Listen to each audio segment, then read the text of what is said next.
Okay, we'll go ahead and call the regular meeting of the Jackson Board of Selectmen to order. This is Thursday, November 6th at 4:30, and our first order of business is to amend and approve the minutes from the public meeting on October 16th. And have you both had a chance to peruse the minutes through and when they were sent out? And if that is the case, I'll go ahead and accept a motion to approve the minutes. So moved. Second that. Excellent. And does anybody have any amendments they'd like to make to the minutes? Either one of you? No. It was Rick Davis, not Randy. Oh, sorry. I just wanted to. So noted. I can't tell them. Thank you. All right. Okay. So I'll go ahead and make an amendment that the visitors present, that should say Rick Davis, not Randy. Any other amendments from you two or anybody else? Very good. Then all those in favor of accepting the minutes as amended, say aye. Aye. Aye, and no opposed. Excellent.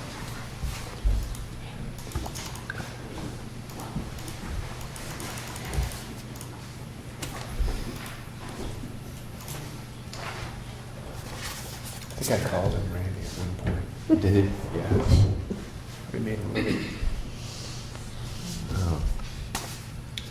So, excellent. Next order of business, update on the action items that were documented from the November 6th meeting. Not a lot of stuff going on. John, I resubmitted a contact to Andrew. I haven't heard back yet, so okay, great. via Facebook. Thank you. And Julie, your search for the school vault, the town meeting minutes. Well, as it turns out, they weren't in the vault, but they were downstairs. But we were looking for pieces of paper, but it was in an actual book. But we found that, and I printed out, or you got copies of all the minutes. Yeah, okay. That was fun. Excellent. It was, yeah. Excellent. Thank Alice Pepper for helping out with that too. It was Yeah, neat input from her, of course. I know she showed up there on her own time to kind of give Yep. the Julies a tour, so that Oh, was it's good to see her. All right. Thank you for doing that. What was the result? Did you find where that Citizens Committee report was voted on? We didn't, well, the actual, nothing about the Citizens Committee, but the vote on the warrant article was approved. Passed as read. Yeah. 54, okay, excellent, thank you. No other action items carried over from the last meeting. Notes of interest, our next meeting is going to be November 20th at 4:30 p.m. December meetings are scheduled for December 4th and December 18th. Both of those will be at 4:30 p.m. All those meetings will be right here in the town office. And that's it for action item updates. Next item on the agenda is public comment. Anybody out there care to make a public comment at this time? Penny? Could Julie read into the minutes exactly she said it was voted as approved, but could you read what the actual vote was on? From Was the, approved, what you found in the... From the minutes on the 1973 town meeting? Yeah. The recommendations were all translated into warrant article 54. And warrant article 54 states, to see if the town will vote to accept the recommendations submitted by the Citizens Committee and Conservation Commission relative to the development of Prospect Farm for recreation and forestry planning.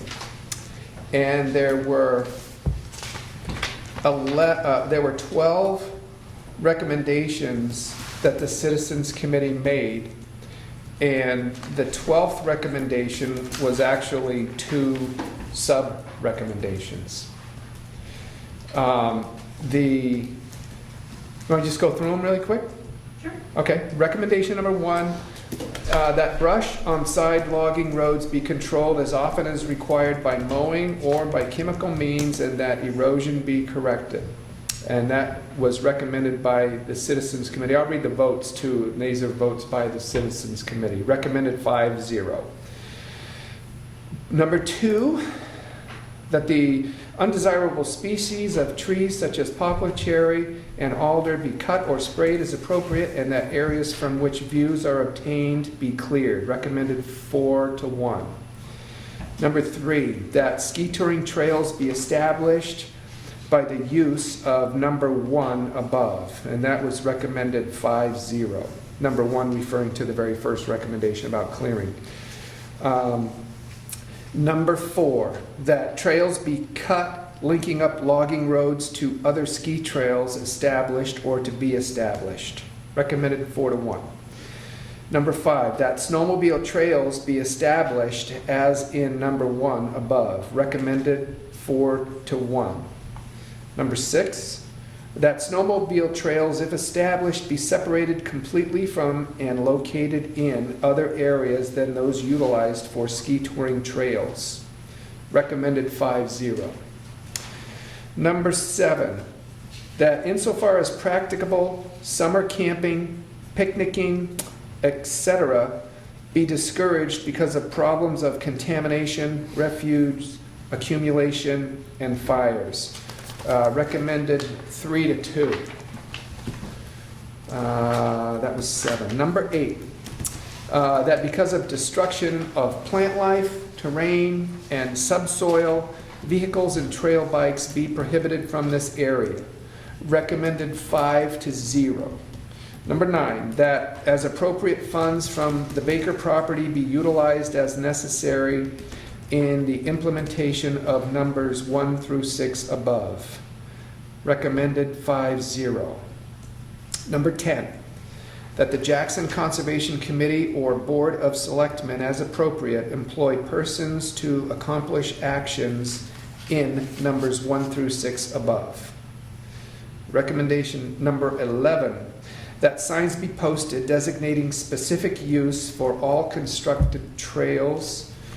That was recommended 5-0. Recommendation number 12, additional recommendations made at a later date by the Citizens Committee are as follows. Number 1, establish boundaries of Prospect Farm by employing a licensed surveyor. And number 2, that no motorized vehicle be permitted on premises except in extreme emergencies such as fire, rescue of an injured person, conveying of equipment, or for a work project.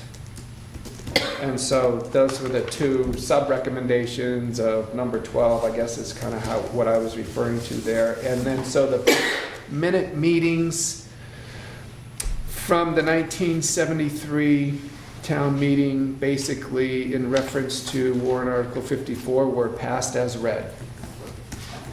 And that's what we dug up. Thank you. You're welcome. Any other public comments? Tom? I can go now or go later. Just had 2 quick things. At the Ambulance Association, we've been working on making sure we comply with the PPE requirements, the personal protective equipment requirements as far as this E-word you've been hearing so much about. We're working with North Conway Fire, Center Conway, North Conway Ambulance to develop sort of a mutual plan as far as make sure we have interoperability of equipment, and Center Conway, if there was ever a possible need to do some possible transporting instead. There's 2 sort of trees to go through here. One is not very expensive. The second is more expensive, requires something they call a PAPR, which is a portable air-powered resuscitator.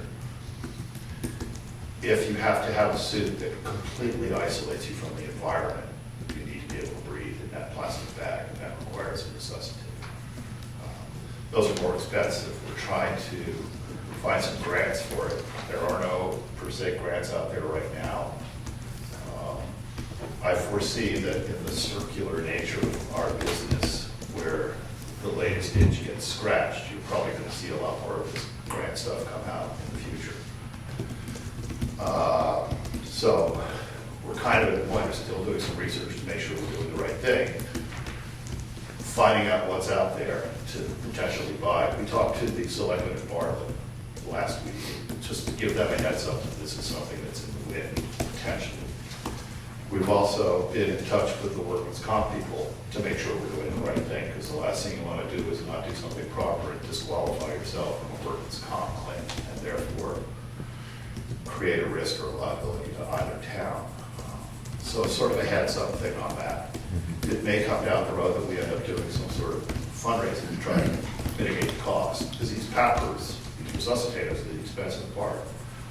And a ballpark figure is approximately $1,200 each. So it's a fairly substantial number. And you have to really sort of have two, because you work in an environment like that, you work under a buddy system. One person goes in and takes care of someone. The second person goes in and watches out for that person. We're staying tuned to all this. There's conference calls every week with the state and everything else about that. But once again, it's sort of a heads up sort of mode.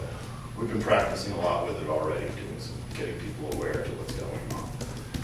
In my experience in the world of epidemiology, the disease that you don't know about is the one that you should be scared of. Right now, we know about a lot of all those that are circulating now. There's one out there perhaps we don't know about it, and that's the one that could be dangerous. So, and the second thing, sort of along the same lines about EMS, in the evolving world of healthcare, there is now some protocols and some programs in place that are basically called community paramedicine, where we can get people more out into the field in handling our aging population. We're working to create a program where we can better utilize resources that are out there and put caregivers in touch with those resources. We've talked to the visiting nurse, we've talked to a bunch of different people at the hospital. Tamworth has a very successful program out there right now. We're going to take a look at and try to mold and bring to Jackson and Bartlett.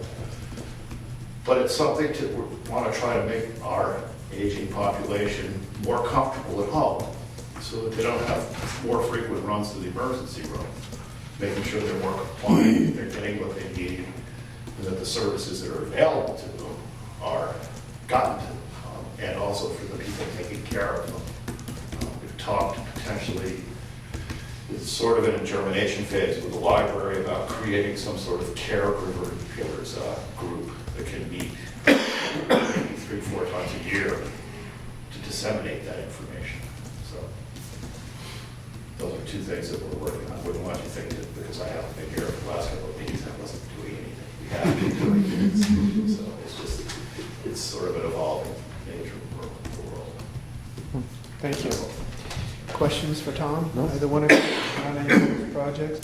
I guess the one I had would be that I would have probably assumed that those containment suits with the respirators and things like that would be under the auspices of the catchment area hospitals that serve the areas and The not hospitals, you would out think that, in but the the towns. hospitals are basically telling us you're on your own. The state is telling us you're on your own. In another time, I worked in a health department in a different state, and 10 years ago after anthrax, we went out and bought 2 suits for two sets of packets for every truck in the state. New Hampshire did not do that. It was under a bioterrorism grant from Homeland Security, but New Hampshire didn't do that. So to me, it's sort of deja vu all over again, because I went through these arguments 10 years ago. And I've got some experience about knowing what we need. The probability is not very high of these things, but the possibility exists. We have we had a lady who Carl will tell you about later, had an accident up in the notch, and she was from France. And she had some serious issues. Now, granted, all the hospitals are asking you, when you walk in the door now, have you been to West Africa recently? But she may not have been, but she may be involved with someone close in her family who was. So the possibility exists, but the probability is not very high. We have to aim to cover all those Yeah. probabilities. So, All right.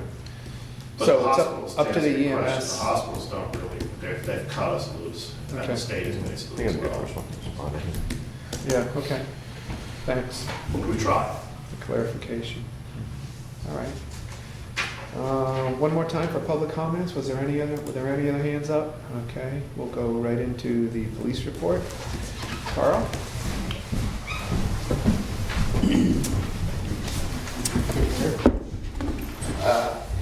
Not yet.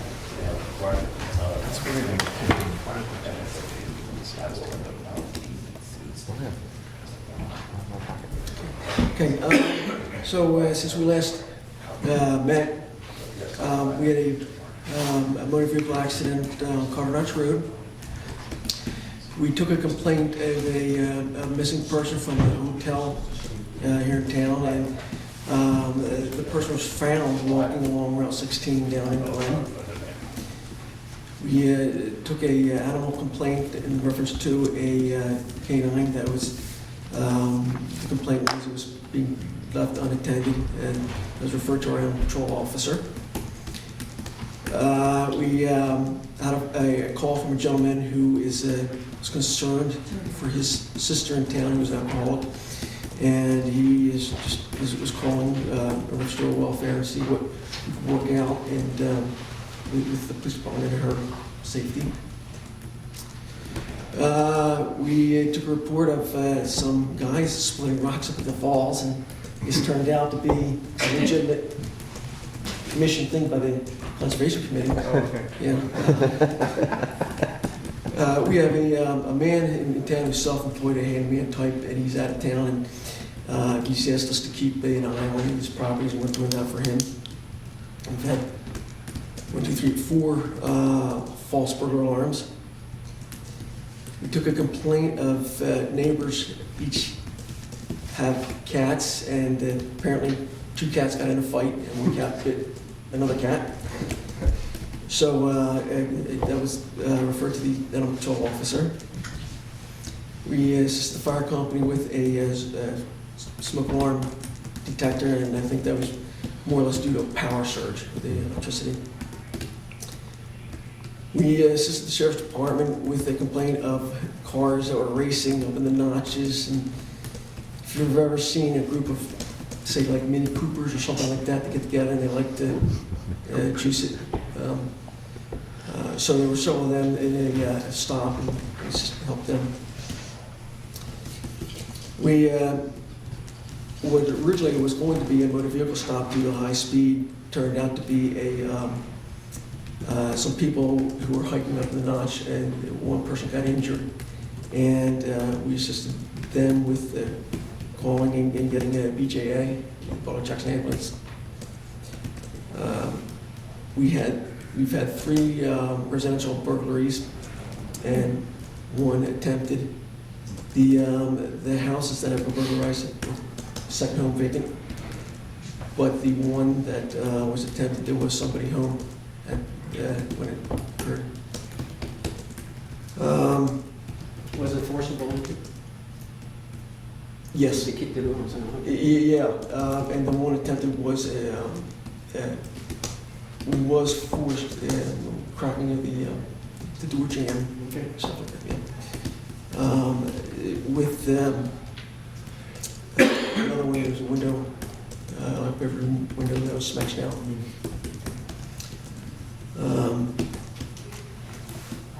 We took a report of a missing cat. We had a town citizen who found a shotgun on the side of the road that belonged to a local hunter, and that was gotten back to the hunter, the owner. I'm just curious with that one. That didn't have anything to do with the burglaries or anything? No, totally, nope, no. assisted the fire company with a smoke detector that was deemed to be faulty.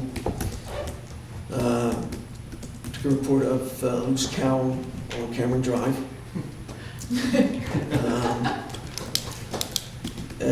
Reported a tree branch on power lines on Main Street.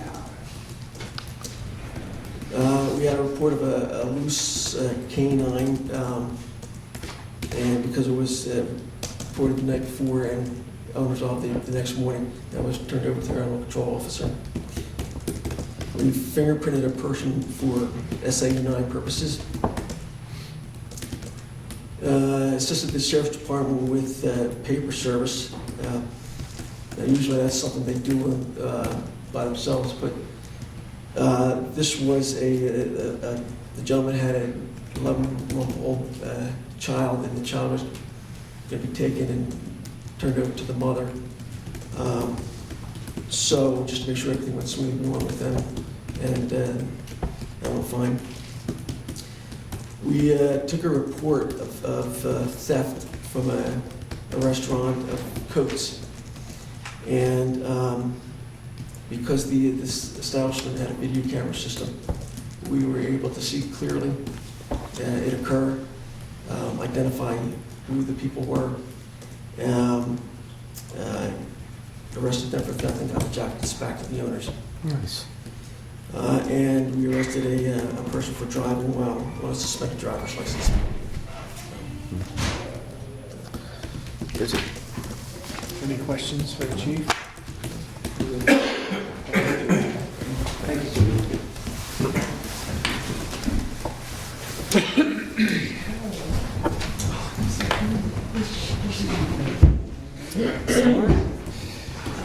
Next up is the building inspector's report, and we've been getting a brief report in writing for each one of the weeks between meetings, and we've got a couple here sent in by Goody.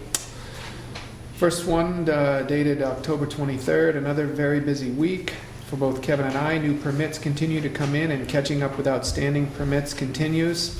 We're both experiencing a lot of contractor and resident contact to answer questions and explain the building process. Wentworth Hotel project is still awaiting a final verdict from the insurance people. See you next week. Goody. Next report dated October 30th. Good afternoon all. This week has again been very busy with building inspections, closing out open building permits that Kevin has been inspecting and closing. I have spent my 2 days making electrical repairs at the station and making progress with the Wentworth Hotel project. We are in the final stages of inspections before issuing our certificate of occupancy. A short punch list of outstanding items has been reviewed with the general contractor. They are now back on site to complete this project. We continue to answer questions and meet and educate local and not so local contractors working in the area. On Tuesday night, we had the opportunity to take several members of the fire department along with the maintenance staff of the Wentworth Hotel on a pre-fire planning tour to familiarize all interested parties with the nuts and bolts of this entire property and to go over assignments and locations of department equipment along with all pertinent fuel shutoffs, water supplies, and electrical panel disconnects.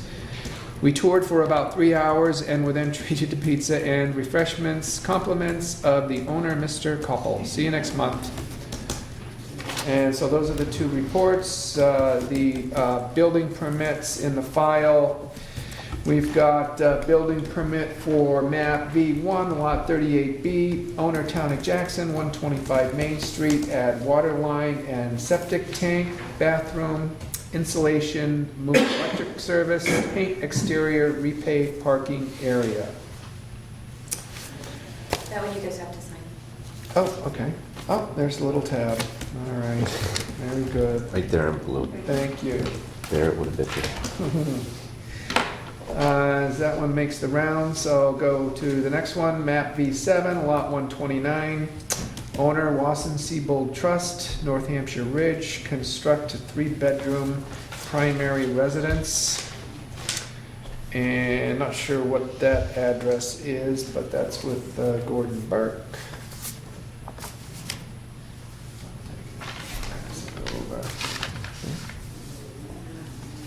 Next one, building permit for map R18, lot 12, owner Steamy.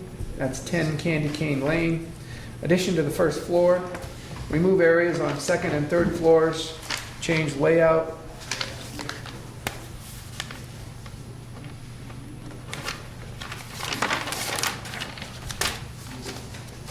Next up, building permit for map V4, lot 13, owner Tracy, and that is 28 Tricky Road. Add solar electric system to garage shed roof at 28 Tricky Road and adding air source heat pumps to offset heating load. Building permit for map V9, lot 2, owner is Hooley for Evergreen Trail, rebuild gable sides of dog shed dormers, retrim home, soffits, and add insulation to roof before roofing. And then just a brief FYI note that the siding project for the town hall, the old town hall, has been deferred until May 2015. And we've just recently notified of that by Warren Jackson Historical Society. Saw that email. See that. So those are all of the building permits that we needed to be updated on. Next up is new business. 6A, old library, phones, fire alarms, and electric.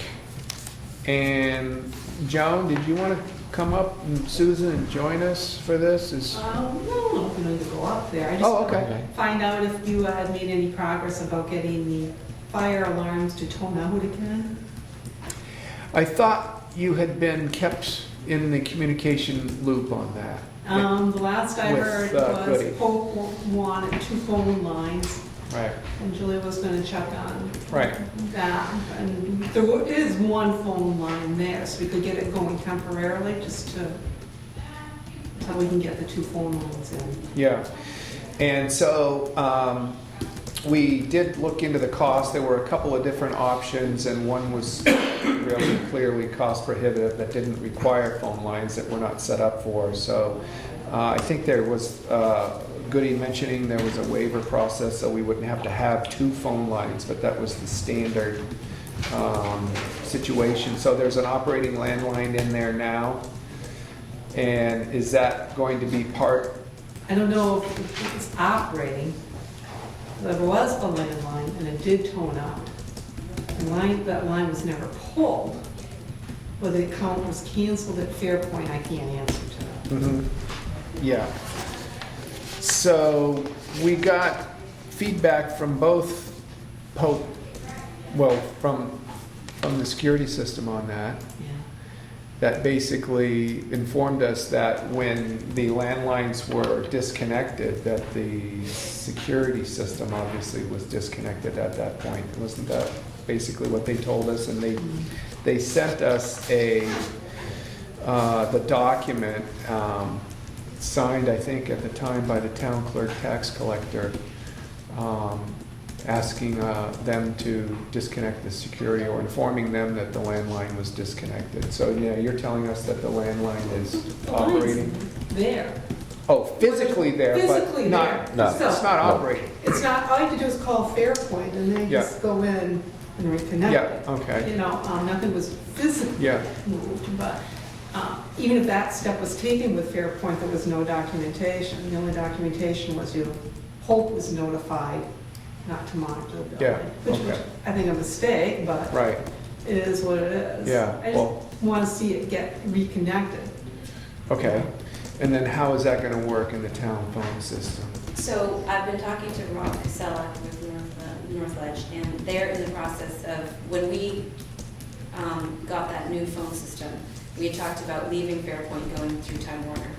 So he did call, and we have a new quote, including the 2 phone lines for the old library, and I think each line is like $29 something, $29 A month, a month.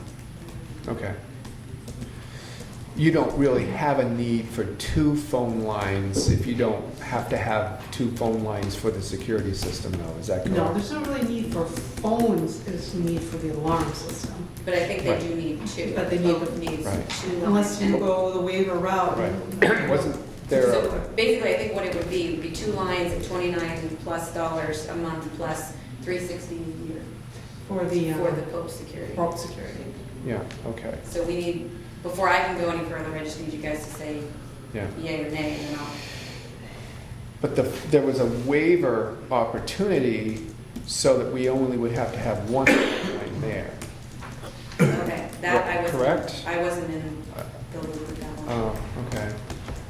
I was pretty sure that's what I came across at some point. And I don't know if that was Goody when he weighed in on it or what, but we'll look into that and kind of firm up. You guys have any thoughts on landlines for the old library? I have no thoughts. I think the library has to decide how to deal with that. The town approved the $60,000, so we're gonna have to support whatever it takes to make it run. Without the ability to tone out, you would lose the building. It would take a passerby or calling 911 to say there's a fire there. Right. And that just doesn't make sense to me. It's such a valuable asset, whether it's being used or not. Yeah. It should be protected. Is there an expense to hook up the, Well, I think Rob, I'm guessing that Rob can do it, so there would be his hourly rate, but I'm not 100% sure. all right. Let's firm that up. And how is the budget looking? Do you have that in your No. construction budget to get that hooked up again? No, but let me put it this way, I should have a better feel for that, probably sometime by your next meeting. We made really good progress this week. The septic tank is in, it is connected to the church, Nice. and they backfilled today. They're going to patch the holes in the pavement this fall and then repave in spring, so let it settle. The water line to the church is in. So they're What's that? working on construction in the building, rough plumbing, things like that. Mhm. So those are the more expensive items. Mhm. Now that they're nearing completion, we get a good handle on what it came into, so I can take a look at that. Mhm. They did put in the conduit to bring the services underground, so now would be the time to look at the 2 phone lines and coming underground with them. So they had to move the electric box anyways. They had the machine there to dig it, so we can get it all cleaned up right Mhm. now. So I can come back with where we stand on the budget, but That'd be great. I just think if there's the one line there, it's just a phone call to Fairpoint to get that line up and running and Pope coming out, we can protect the building really quickly. Mhm. That was my goal, is to make sure the building's protected.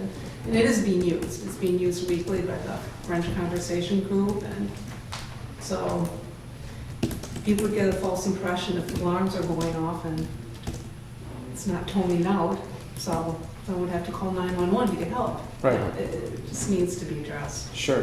And we did not know the fire alarm wasn't functioning Yeah. until it got set off by mistake. So we're very fortunate that that happened. Right. Yep. Because 5 years from now, we could have been thinking we had a fire alarm and we wouldn't have had one. Mhm. So it's really important that if you can do it as quickly as you can. Mhm. Yeah. Because, when people are in and out of the building doing construction, that's when accidents happen. Yeah. Well, maybe between now and then we can get an estimate from Rob, and then we'll get a budget report from you at the next meeting, see where we stand on that, and, I would just encourage you for the ongoing operating, the electrical expenses for the building, et cetera. You build in the fact that we need this, the full Right. security and the phone. Yeah. Because that's coming up real soon, so. Right, good. I was gonna ask about that. Yeah, and that's the great thing about finding out whether we're locked into 2 lines or we can go through a waiver process for one, so that our operating budget will only increase by $29 a month rather than 58, but I think we'll be committed to doing what we need to do. Okay. Let us know if we can help, but it does have to go through the town because it's a Yeah. town building. Yeah. I think what would help is to get a sense of that budget and whether you've got money in there to assist with the hookup for that project. That would be a Okay. piece that would be really helpful for us. All right, we'll see what we can get by the next meeting. Great, Okay, thank you. And by then, I hope we have a nice, we'll be able to probably come up with a nice concrete number of what that would cost. Anything else for the old library phones, fire alarms? Next up is a health insurance update. Bill? That's right, new subject. Last year or early this spring, this came to, I've gone to the state presentations and Julie has tried to work with it too, but I said then that this healthcare thing is expensive. I don't have the magic answer for this thing. There's no, here's the solution that, everybody will work out. I know that the numbers, I think, are bigger than what you think if we don't do anything about it. What happens is that whatever the town cost is, built in, and I make no judgment of this, so don't squint, just what you got. Anyway, is that the Obamacare attached what's called Cadillac taxes to these plans, and they are hoping to get 35 to 60 billion dollars out of the taxes for this to help finance the Obamacare healthcare. So no matter kind of where you are, as the town has spent a lot of trying to provide good health care plans for the people of the town, and they paid for them, and they're pretty decent plans. And the pretty decent plan says these are so decent, we're going to fine you to keep them. So the fine, based on if you do nothing right now and you continue the current health care plans, and all the health care plan costs are calculated into the Cadillac tax. So. And these plans the scheduled healthcare costs are scheduled to go up pretty dramatically in the next, 16, 17, 18, 19 years. It's supposed to really skyrocket out of here because it's the way the plan is put together. So without even, on a flat line,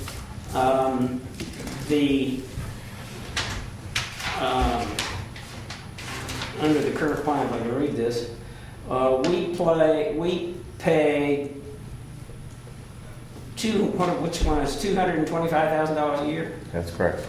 Pay $225,000 a year, and if we continue that, you're going to end up with a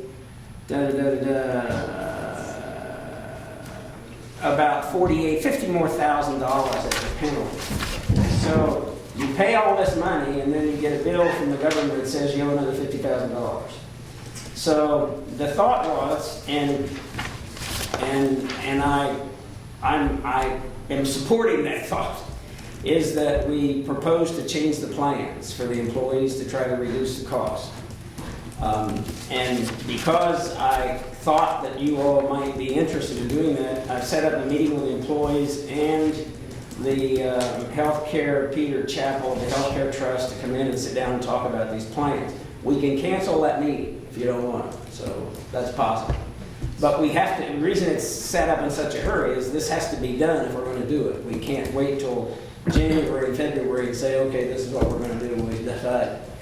So anyway, the proposal is that employees get a choice of 2 plans. And I don't want to get hung up in this meeting about, how many toes are on each piece. But anyway, there's 2 plans. Some go up, some go down, but it theoretically reduces the Cadillac tax for the town.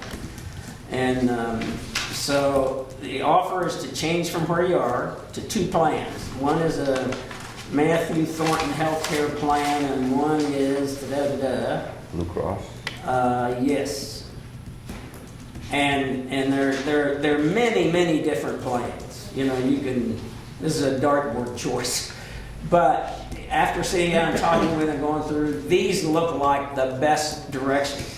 Now, you can change next year. You can change every year, but you have to make this choice and you have to get on with it. So my proposal is that, I don't know if it needs a motion, but my proposal is that we do make this offer to employees. It's a new, different healthcare plans. They would get the presentation, I think, what was the date, 20th? The next Friday. Next Friday. And they would have to make a change. They would have to make a choice of, in one of these plans. They only get two choices, and they get to choose one or the other. But it does, and this isn't the end. I believe that next year we're going to have to do another plan that's going to change the cost structure and reduce it. If you don't do this, I think we're just going to get hit with these horrendous penalties that we didn't design, and nobody designed this. We're just caught with it.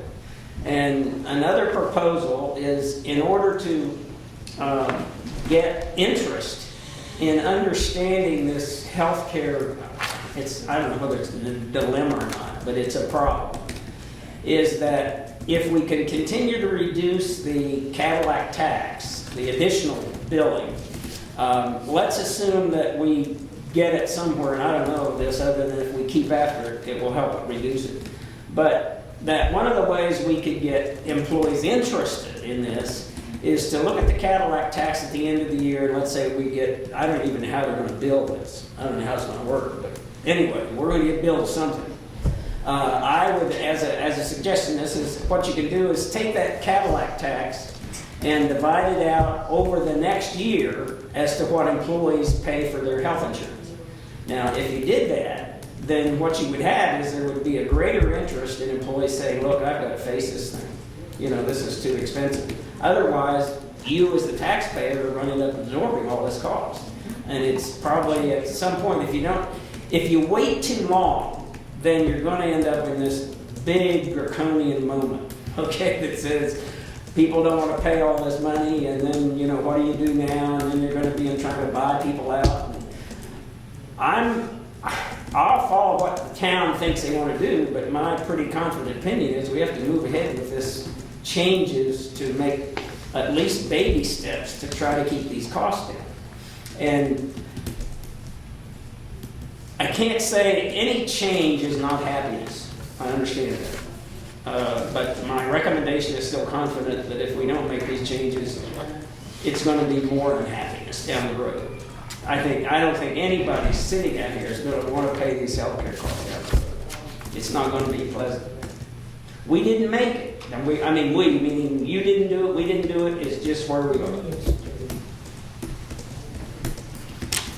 It's not evil, it's just what it is.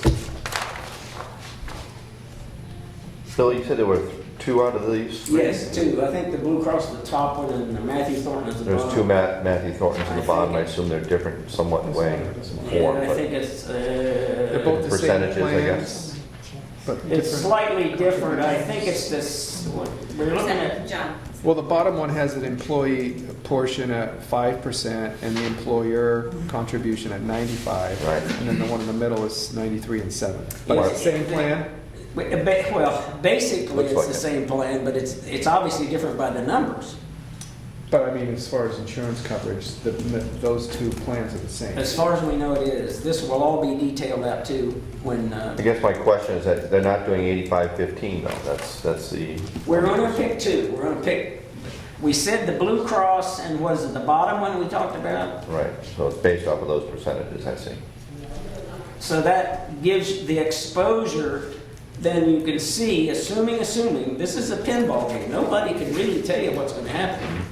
Even the experts kind of, shift around when you say, well, what is going to happen here?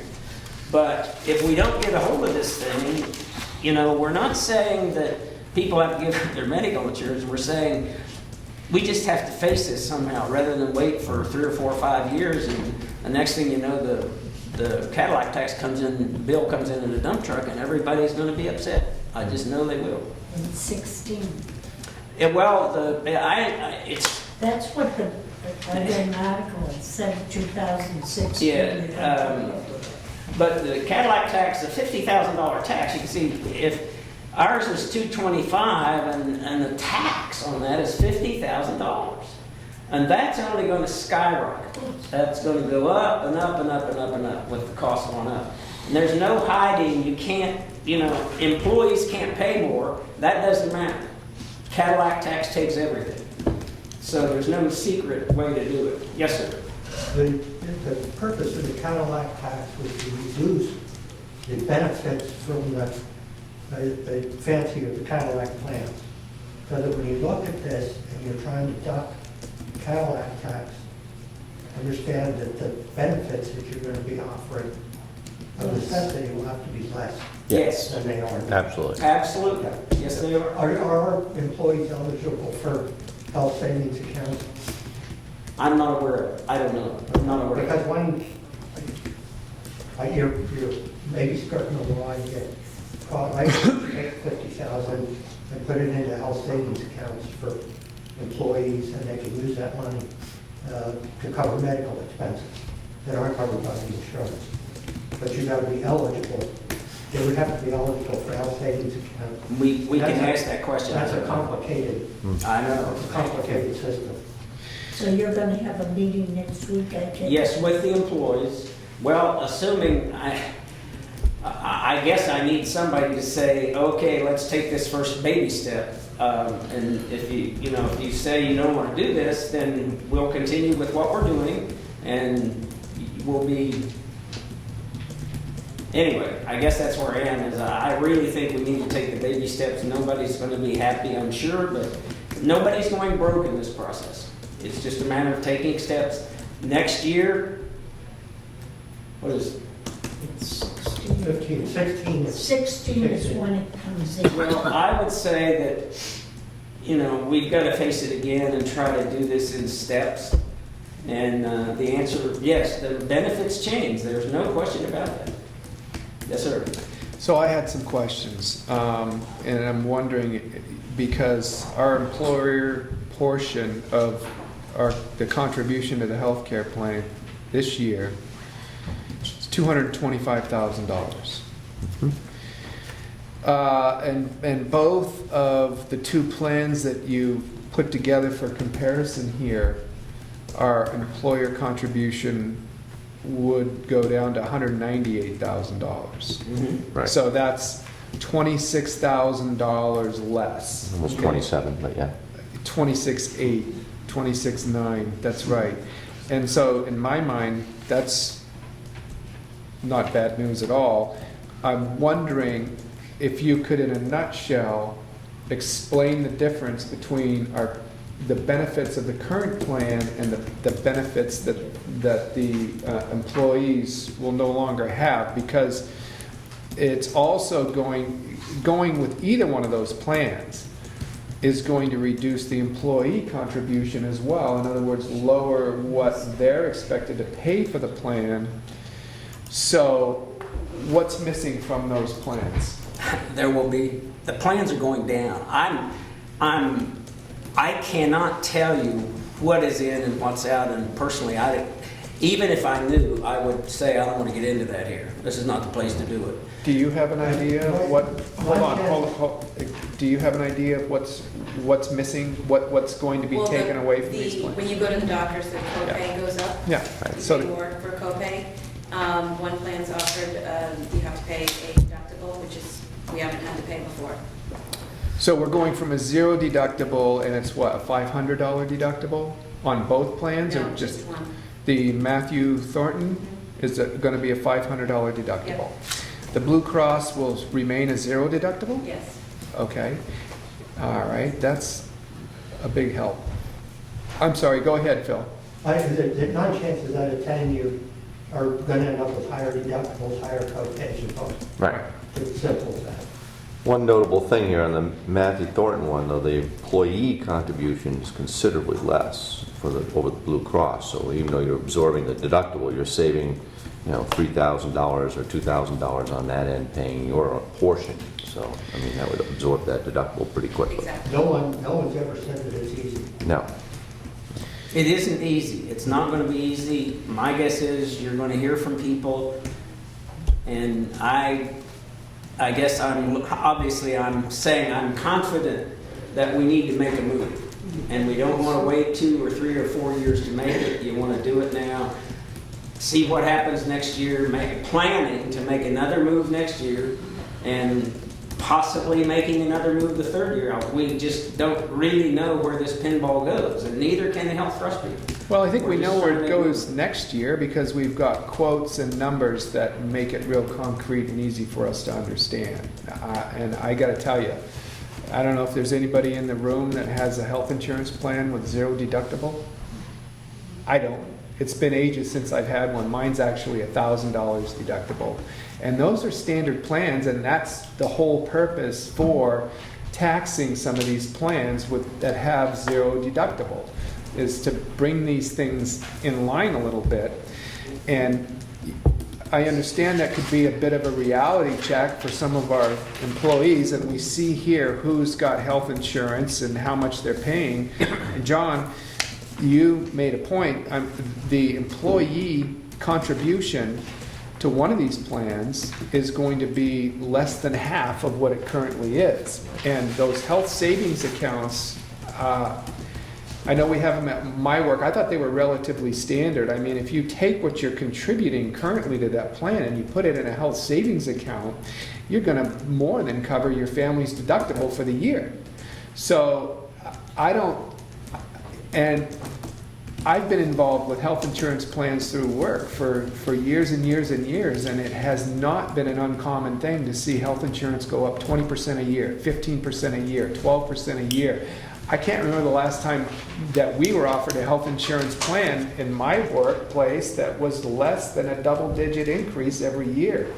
And so we're looking at something that could significantly reduce the burden to the town, and at the same time, if employees were concerned about a $500 deductible, which is still probably about as low as you can find, they'll be able to, if they're eligible, and we need to look into that, start a health savings plan account that they can pull from for their deductible. You can use those health saving plan accounts for everything from Band-Aids to ointments. I mean, and not to mention prescriptions. And so I don't want to paint a picture here that our town employees with this change will be getting anything less than a quality insurance plan out of this deal. But you know, these 0 deductible things, they're going the way of the dinosaur. They really are everywhere, and our town is not immune to the change that needs to take place. And I guess that's what I wanted to contribute to the discussion. Did you have anything No, you wanted? well said. Who's got any? Yeah, I concur with you, Bob. I've been with my nonprofit for 17 years, and my salary goes down every single year as a result of the double-digit increases in our health insurance. And our health insurance, we only pay, I mean, it's the Cadillac plans of people not having to pay deductibles and co-pays it's a rarity. And I think people need to pitch in and pay and help pay for it. Employees, meaning. I don't think it's unreasonable at all to ask for, increased deductible and co-pays. And I mean, we all love the Cadillac plan, but it doesn't happen anymore. And it doesn't happen for a reason, because municipalities, businesses can't afford it. So I would encourage to make this change. My deductible at work is $3,000, and it's just reality. Having a Cadillac plan with a 0 copay and 0 deductible is not reality. Mm-hmm. Yeah, and there's a bazillion different ways. You're absolutely right. And my personal deductible is $1,000. My family deductible went up from $2,000 to $3,000, but our employer stepped in with their own organizational health savings plan commitment to cover that extra $1,000 so they could get the lower rate, because they did the math, and it's like it's easier for us to contribute the $1,000 deductible for the family plans whenever it becomes necessary to get the lower rate and decrease our contribution. I mean, it seems like a no-brainer when you would expect employees to support a plan that's going to lower their contribution throughout a 12-month period from $4,833 down to a contribution over that same 12-month period of $1,815. I'm not looking at lots of bad news here, and it seems like there have been two different cost analysis of the same plan, one with an employer portion of 93% and an employee portion of 7%, and then one with a cost analysis that has the employers contributing 95% and the employee 5%. And I'm wondering if you or Julie or somebody that's spent time on this, and obviously you guys have spent a lot of time on this, what is the logic behind showing us these figures with two different employee-employer contributions? Well, I think that in any time, anyone that's been in this plan reduction, when you're in work and something happens and something either costs you a lot more money or you get less benefit. It's not simple. It's a traumatic moment because this is what you put a lot of your enthusiasm, I guess, in your work, and you have a feeling of a right to have medical care and how this works. So the discussion was you could always pick one plan and say, this is it, this is all we're offering this year. But to help soften this up, there's a choice. And that's the only reason why you said two, is just to try to say, you can have, maybe it's better for your family to do the 5 or 7, maybe it's better to do this, you get the choice of two. There are many other plans, but we said that, if you say you got a choice 8 plans, we can't administer 8 plans. We just can't do it. You get 2 and we'll move on from those 2. That's the reason. Okay. And so getting back to the so-called Cadillac tax, where does the Matthew Thornton plan come in at? Will there still be a Cadillac tax connected with that plan down the road? Okay, it's my opinion at this point, and seriously, it's only my opinion. Sure. I don't. Is that What's our guy telling us? unless we reduce these further, the Cadillac tax is going to catch up with us. And what's going to happen in year, whatever it is, 16, 17, or 18, unless we really look at these really closely each year, we're going to find that this Cadillac tax is just going to get bigger. I mean, it may not be as big as, $50,000 next year or whenever they come out, maybe less, but the health care costs, let alone the Cadillac tax, the health care plan costs are going to go up. That increase is going to attach to the Cadillac tax, and the Cadillac tax goes up. So it's a revolving door to some extent. I wish I could. Even the healthcare trust guy, he's kind of waiting to see, because these things are still rolling around out of the government. Putting out piles of regulations how this works. So we're trying to contemplate how this may come and really hit us. There just hasn't been any experience in it to know all the answers. Okay. I actually kind of asking you to pull out your crystal ball on something, so now I'm sorry. That's okay. I don't know. I don't know. Sure. Okay. Thoughts, John, about what seems to look best? I think it's very reasonable. I said that the savings on the Matthew Thornton plan would certainly cover the deductibles and save the employee money and ultimately. Well, I don't want to. I've heard you and Bob say this, and I'll tell you what. I just it comes back to kind of what Phil said. There's no magic here. This bread doesn't have mayonnaise in it. The benefits are going to go down. You can't reduce the costs and keep the benefits the same. It's just not going to happen. So somewhere along the line, somebody's going to say, well, wow, I didn't know I had to pay this money. What is this about? So it is a reduction in benefits. Yep. You can't reduce what it's costing you without some kind of reduction. But this is not dramatic. It's not draconian at all. Okay. Is your recommendation that we offer 2 separate plans for employees to choose from? Yes. The Blue Cross and the Matthew Thornton? Yes, 2 plans. is your recommendation that we offer, so then your recommendation is that we pick one of these employer-employee contributions? Well, when you, Not offer both? we talked about bringing it, we're not offering both. Right, We're because gonna we just, have to make- we're gonna yeah. pick 2 plans and we'll try to manage 2 plans. Okay.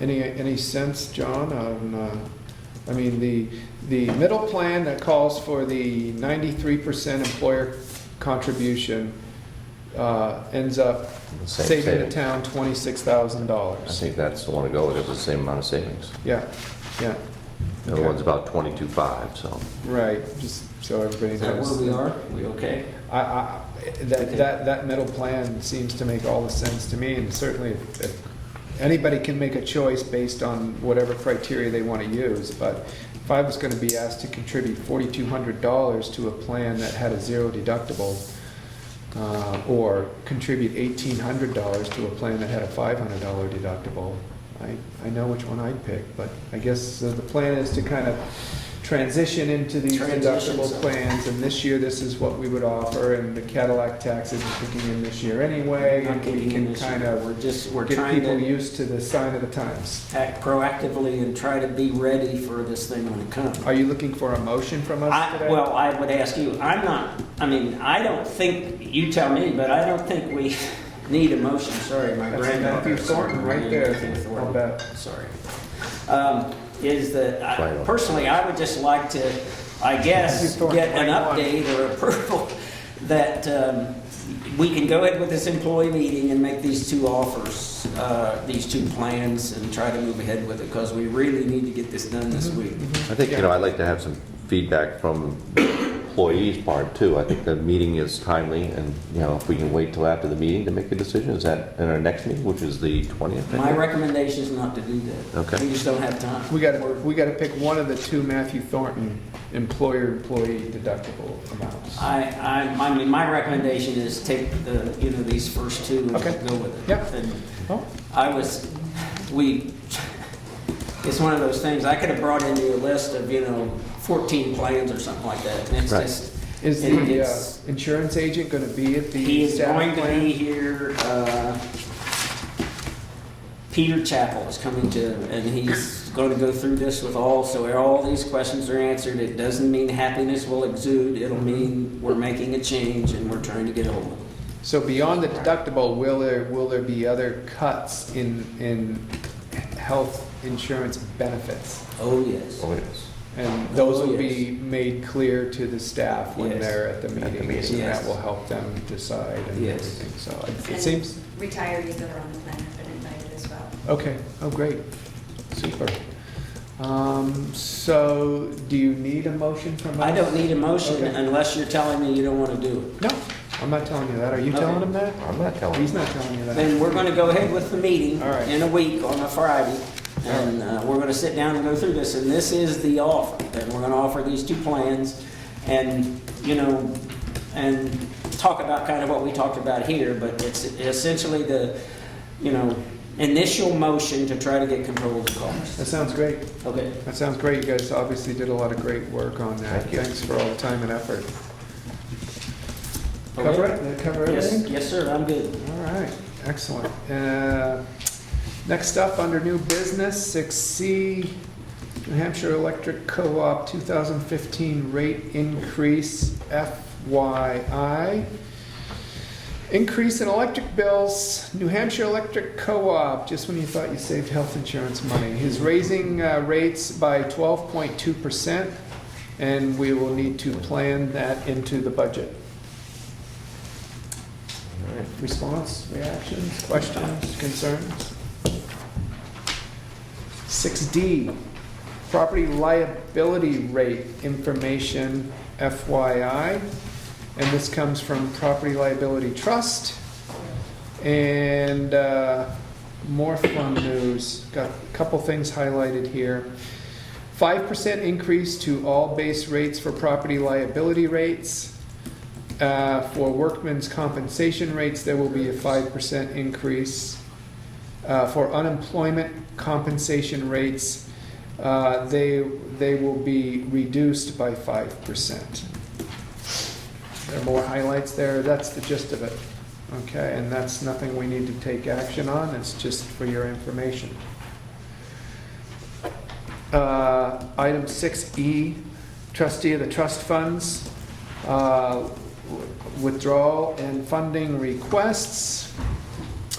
Looking for a motion to authorize the transfer of $60,000 into the old library capital reserve fund per Article 14 from last year's town meeting. There's an invoice that needs to be paid.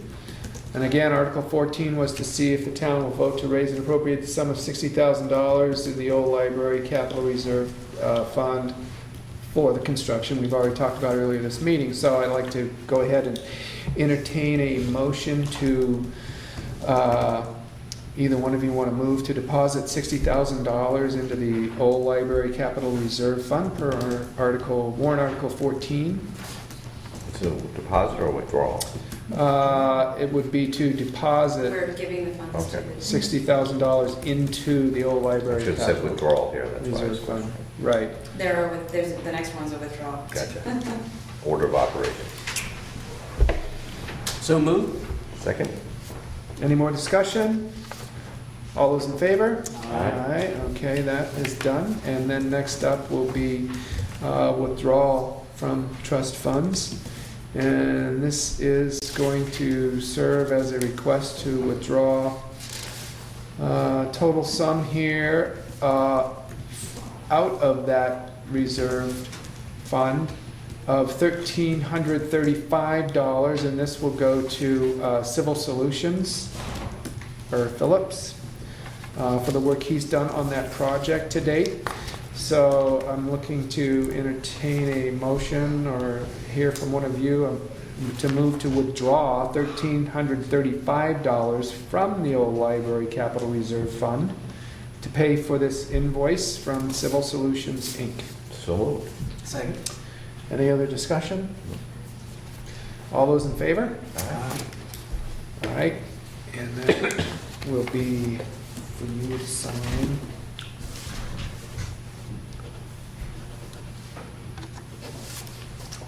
Very good.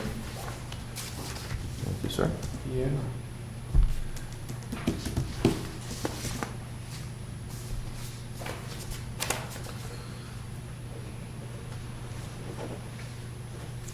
Okay, excellent. Trustee of the trust fund. This is funding year end, What's that? funding the rest of the stuff that we hadn't funded yet For the bridge repair? for all 4 of the items. Okay, yeah, right. So, looking to fund the, Article 15 was for bridge repair. Article 16 was for the dry hydrant, $5,000. Bridge repair is $5,000. Article 23 was for a heavy highway vehicle, $30,000. Article 26 for the fire department truck was $100,000. So those items are totaling $140,000. So I'd be looking for a motion to deposit $5,000 into the bridge repair expendable trust fund, $5,000 into the dry hydrant expendable trust fund, $30,000 into the heavy highway vehicle capital reserve fund, and $100,000 into the fire department truck capital reserve fund per Articles 15, 16, 23, and 26. So moved? Second? You guys want any discussion on any of those? Nope. Okay, all those in favor? Aye. Aye. Opposed? No. Do we miss F? Huh?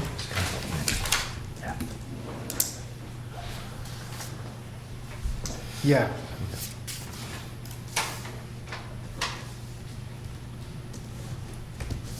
Okay, and that takes care of 6E, trustee of the trust funds business.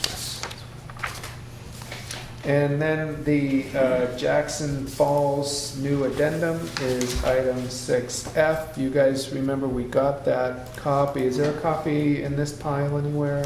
No, I actually, Okay. All right. we got that though, and we've looked through that. Without a copy, Larry, you just want to give us the high points again on that addendum? There were only two things. I didn't know I was on here. So what do we? You're talking not. about? It's the Jackson Falls action plan addendum. The two things. Yeah, there was the no parking area Correct. with the I boulders. thought we just left it that me and Jay were gonna set up a meeting, which we haven't done, and you Well, I kind of agreed that it was all right with the Yeah. three of you as long as it was okay with Jay. Have you got Right. there with Jay? Right. I've gone over things with Jay. Oh, I met with you, I met with Jay, Oh, and now all right. we're here to kind of Yeah. formalize our support of that, if that's how we feel. And so, So how did he feel? everything's fine. Oh, okay, Yeah. so he'd go up there and work with us and just tell us where to put rocks? Yeah, we worked that all So what we would once. like to do, I don't know if it's this year or not, if it's up to him whether he has the time or one of his Right. guys, and I know one's on vacation, but if he could this year, what we were planning on doing was closing off the parking on Valley Crossroads by adding a few boulders, and he needed to know where to set them. And then the next part of that plan was to, I guess he'd lose about 3 or 4 parking spaces up there, and we can put 3 or 4 at the corner on the 16B, and here, there's a location. And that's gonna take some engineering and some work and with Jay and Rick Howard, and that we'd do next year. And that would, so we'd take away those 4 spots, which is the worst erosion spots, the high spot, create a parking area, and just, as I said, just on here at 16B with 3 to 4 cars. And we'd just like to go ahead to be able to do that. But there were two, and then there was one other piece to that action plan, wasn't there? Well, the one we've already completed, and I don't think there really was. Was there Okay. stairs or getting Yeah, out there? and we completed the one set of stairs. When we get the parking lot in, we'll put in a more like a wheelchair stairs, meaning people That's can what- get down okay, yeah. correctly. All right. But the one set is in, actually, we had to go ahead and do that. We were on time. And I kind of made you aware of that. Right. And it's a rugged stair, but it goes very well with the falls. It fits in very nicely, and it takes away all the erosion problem, and it takes away the root problem. And it was very steep there, people were, just using the roots. Now, Yeah. the granite steps that are in, they'll be there for 200 years. Yeah, okay, great. Any input on any of that? But I guess we need remember to go discussing ahead it. on the parking and, Yeah, and I think that would, just, we never did make a motion on that addendum, and that's, I think, the purpose of this, is to Right. go ahead and, I would look for a motion to support the action plan that was presented to us, it was back in June or early July, and go ahead and add those tasks to the work plan. I'm so moved. I think it's fine. Yeah, I agree. So second that. Any more discussion? Anybody, all those in favor? Aye. Aye, okay. Old business is agenda item number 7. And we've got a Department of Transportation biennial inspection of bridges. And we went over this at the last meeting, and this is just to inform us that the repair's been completed. There was a sign that was backwards or twisted or something like that, right? For the plow. Yeah, okay. That's good stuff. And then we've got 6B, Prospect Farm, under old business. I went to Larry's meeting. I would say Larry would know more about it. I mean, if you want a discussion, I don't know where you want this thing to go. But I've gotten all kinds of feedback on the street about this. So. well, I think at this point, we had made some suggestions, we had proposed an ordinance, we had done that without this part of it. We had done it with looking at the property, looking at the history, looking at the deed, but we didn't really have the people's history of it. And after our last meeting, I think it was very helpful. kind of where we are today, if we do nothing whatsoever, is I believe 1992, which dealt with the snowmobile part of that. Snowmobiles are allowed as of now. We had a lot of discussion around it. What we came out with is nobody has actually snowmobiled there, except for Brooksy, I guess, did a couple of years ago once, and a few years before that, Jay did once. There's really nowhere to park, there's really nowhere to go. Nobody ever created the snowmobile trails. We just decided to leave these alone, you know, and no one is using it as of now, and it really hasn't been a problem. And that, I think, was the citizens' biggest point, was, has there been any problems with hunting? Have there been any problems with camping? Have there been any problems with snowmobiles? And there have not been. The only piece that I remained concerned about, and we all did, was the hunting piece, but, you know, there has been no problem. I'd hate to have one. But as of now, not many people are hunting up there. It's being used more and more. I think everyone recognizes the more dogs that are up there, the less animals. The more people that are up there, the less animals. So it will probably solve itself, I hope. So the Conservation Commission, you know, kind of agreed that the only thing that we felt, and I think it is in place, is no off-road vehicles as of now. But if someone wanted to go get their gear out, why shouldn't they be allowed to? A resident, if they want to go get their gear out. So the sign up there says, "Attention, motorized vehicles permitted for Jackson residents only. Permit required at town office per order of selectmen." That's what's on the gate right now. Motorized vehicles permitted for Jackson residents only. That would need to be changed because I don't think it's accurate. But I'm not sure what the sign would go to. If you know, in other words, if Brooksy took a deer and he asked to go get it, I don't see any reason why not allow it. You know, him to go get that deer. Well, I think when I read through the recommendations from the 72 meeting, and they made it clear that motorized vehicles are permitted for work projects. And I don't know why that wouldn't be a work project. So I don't know how that would, you know, change anything that's currently being followed and understood. Right. Your hand is up in the back, Dean. Yeah. Phil was on the commission and they allowed four-wheelers up there. The selectmen did, right? And it's in the selectmen's minutes, that was discussed the last meeting, Larry, forget. All right, okay. And the snow machine, those trails were originally cut out for snow machines. When they were cut out, Bob Davis cut them out for snow machines, not speed turtle. Okay. And that was not clear the last meeting. That's what they originally cut for, and like Billy Kelly said, in 80 when they voted down skidoos, that nullified the 73, 72 thing on snow machines having separate trails. And in 91, it was voted to allow snow machines, and they do not need separate trails, because that was the way it was voted to use Prospect Farm. I go along. This was not clear, you know. But I agree with what you said, Dean. That sounds right. And That's why it says motorized, you need a permit, because four-wheelers are allowed, motorcycles. And how many people, I've gone up there once in 4 years with a four-wheeler. Nancy, your hand's up.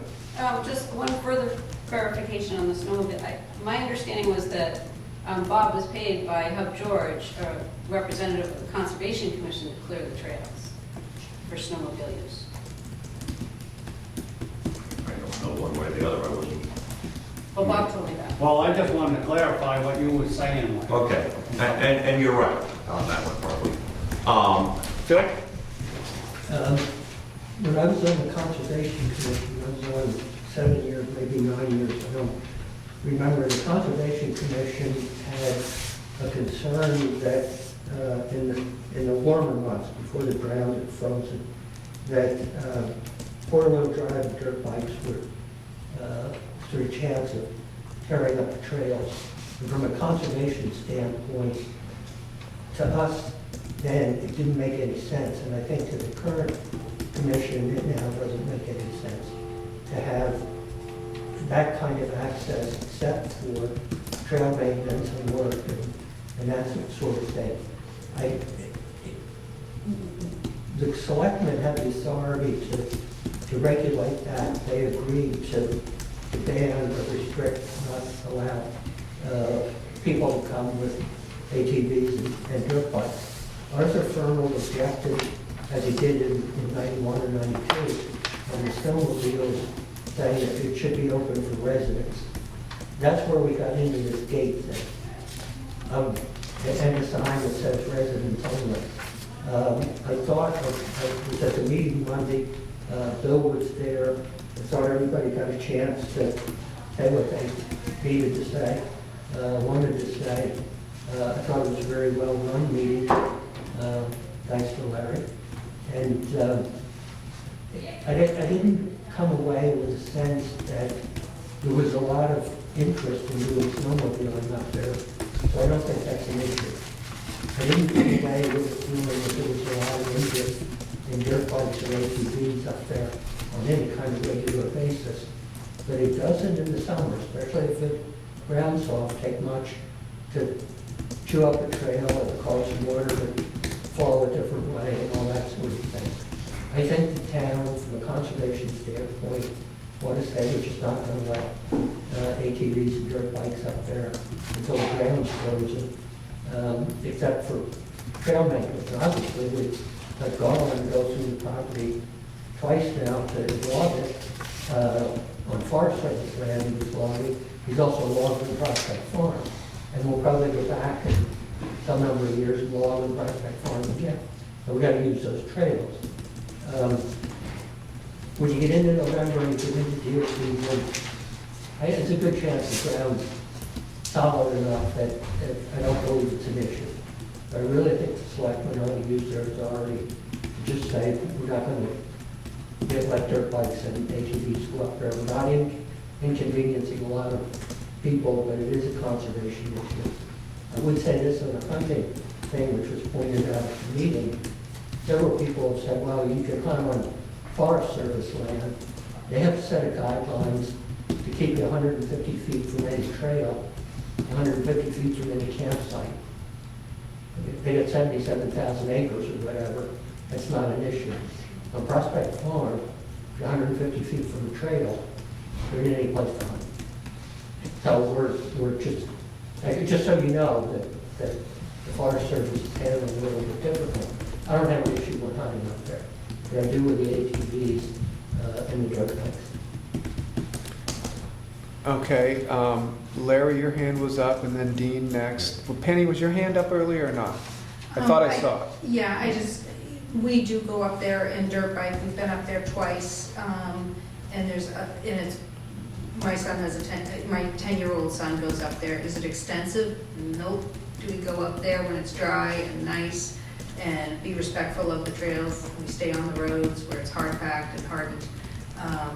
We've done it with a couple other Jackson kids who also have dirt bikes in town. It's fun, it's easy, it's local. Do it every week? Nope. But it's fabulous the few times we've gone up there. And again, by next year, the year after, they're gonna be old enough that that's not gonna be entertainment enough for them. Mm-hmm. So it's just it's nice to be able to do it. We didn't take a vote on it, but we agreed without taking a vote unanimously that would be the only thing that we couldn't, from a conservation standpoint, get behind, was the off-road vehicles or ATVs, maybe for maintenance or pulling out a deer or something like that. But, we don't have a grasp. You would ask me what was the amount of money we put into the roads. We don't have that figure. We could ask Don Johnson maybe, but over the last few years with all that logging, it's extensive. That road, as I had said, when I got on the commission 10 years ago, you could maybe get in there with a really good four-wheel drive vehicle. You can drive a Prius up and back now. And it's It's in really good shape. They put in culverts, they put in water bars. That was our only thing that we couldn't get behind. It unfortunately lands in your lap at this point, and, you know, some kind of policy should be set.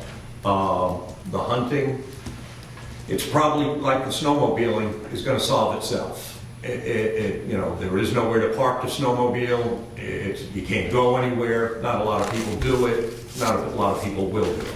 Hunting, same thing. The more it gets used, and the more we increase its usage, which is exactly what we're doing. We're going to increase trails, we're increasing parking. It's just going to become something where hunters won't go there because, you know, and as Phil said, one thing Penny brought in, which we haven't done, but it's a great point, is to use the kiosk to educate people a little bit more on its usage. So have some hunting guidelines there, you know, wear hunter orange, you know, if you're going to use it, you know, and that would be a helpful thing. And also, you know, just some more information, more, you know, on how to use it.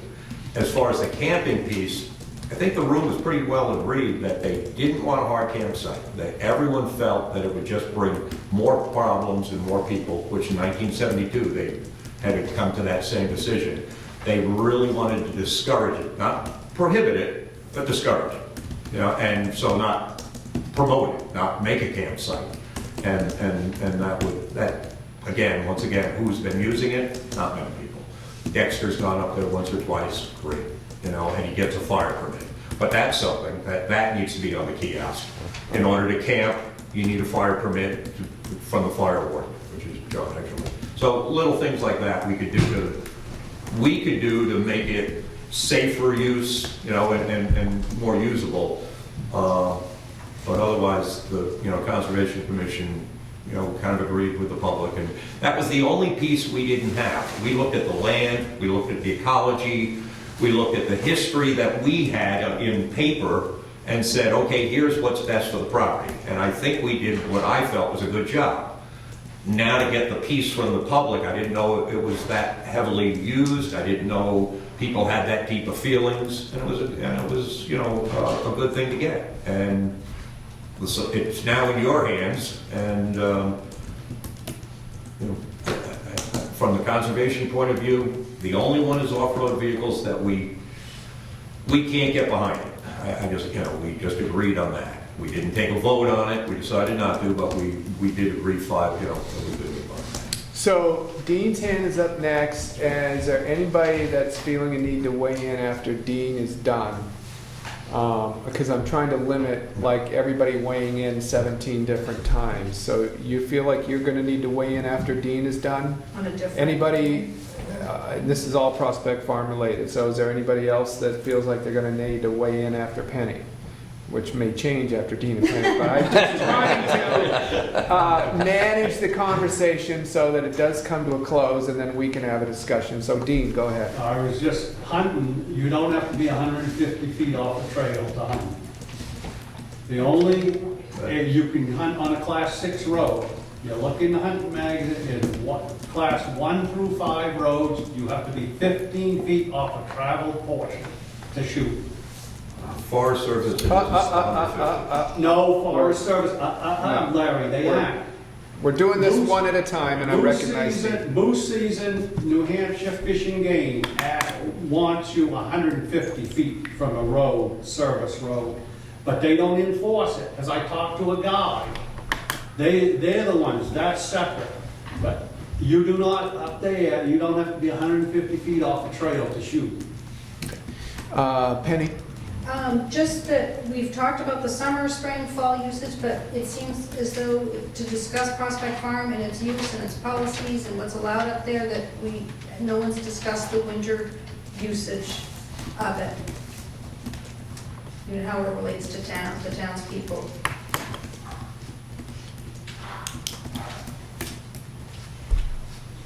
As a townsperson, and especially coming from the meeting Monday, as a cross-country skier, I have a hard time arguing that that area shouldn't be open to all Jackson residents all winter.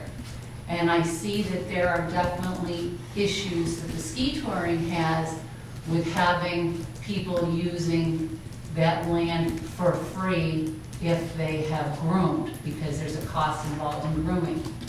But I don't think that you can restrict access to that area to townspeople, even if they don't have a ski pass, if they're up there walking their dog or snowshoeing. And I don't have an answer for that, but that to me is the big stumbling block in the winter usage.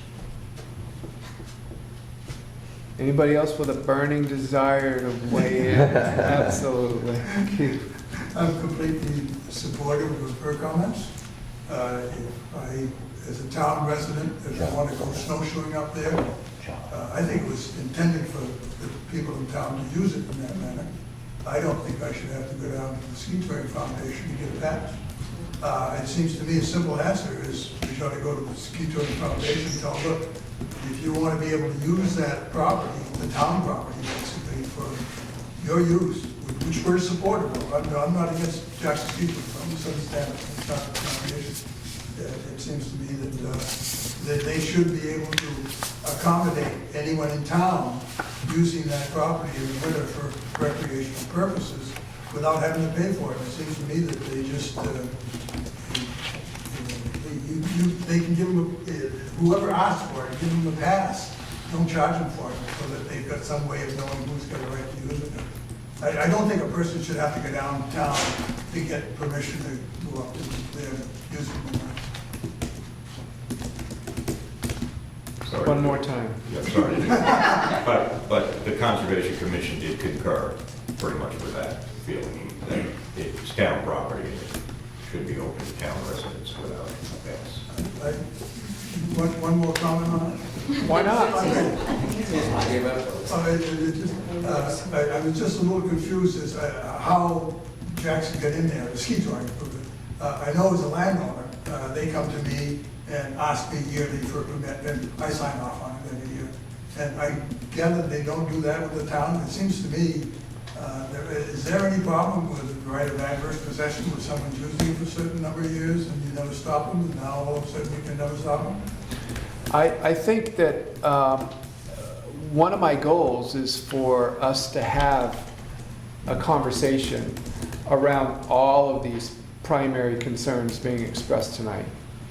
But I want to hear from people out here first, so then we can have a substantive conversation without, and I've seen this in the past, half a dozen hands wanting to weigh in every time somebody up here expresses things. Because as much as we love the public input, this is a public meeting of the Selectmen that everybody is welcome to, but at the same time, it's our meeting. And so, as you notice, we haven't discussed anything yet, but we intend to, but I want all the input that everybody out there feels we need before we have a discussion, because there are a number of different issues that are being raised here, and some of them are connected with each other and some of them aren't.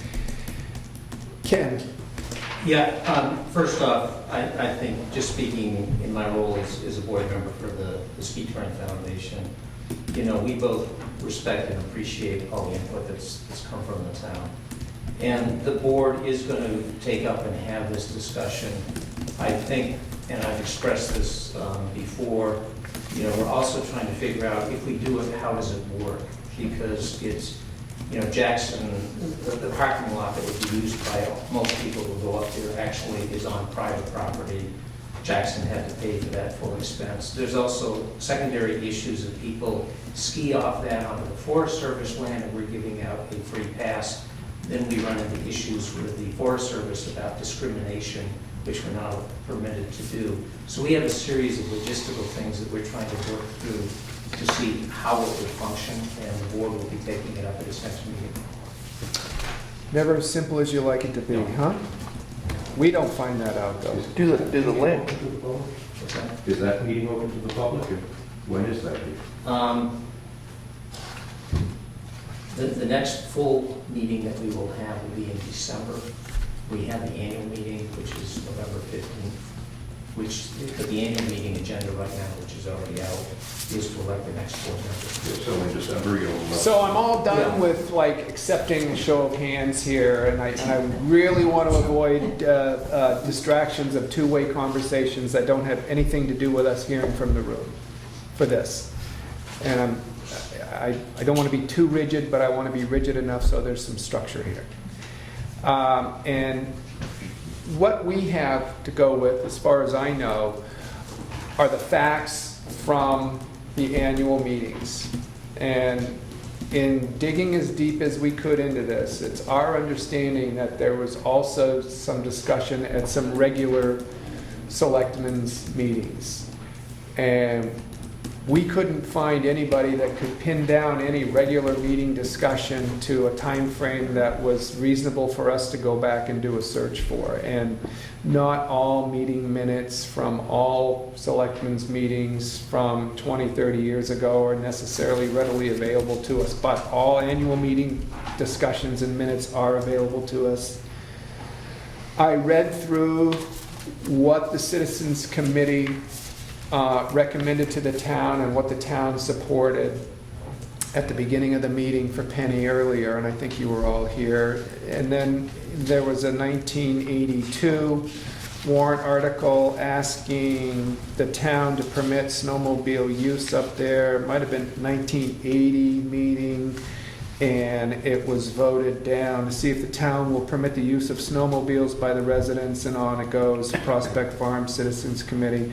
And that was voted down. And then in 1992, a similar article was placed on again. It said to see if the town will vote to permit the use of snowmobiles by the residents of Jackson for recreational purposes on Prospect Farm, agreeable to the petition signed by Arthur Fernald. That was 92. That article was approved by the town at that time. So we had the original set of recommendations, and essentially then there was a addendum to those by allowing snowmobile use. It doesn't say anything about trail systems no longer needing to be separate or anything like that. So there's certainly room to interpret things in different ways when that's what you have, but those are the facts that the selectmen have in front of us. And unless somebody's aware of another annual meeting discussion that translated into a vote about motorbikes or ATV use or anything like that, we don't have anything new beyond what was addressed in 1972. So that's where we are.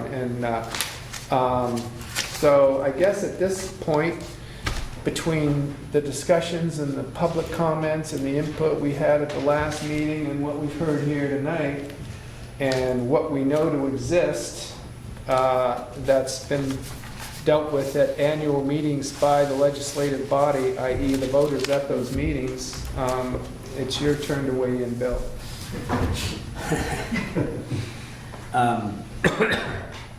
I think one of the questions, and I'm not asking you now about ski touring, I'm talking to myself, but the business about the parking lots and going up there, and then Jackson residents gets to ski free on groom lines.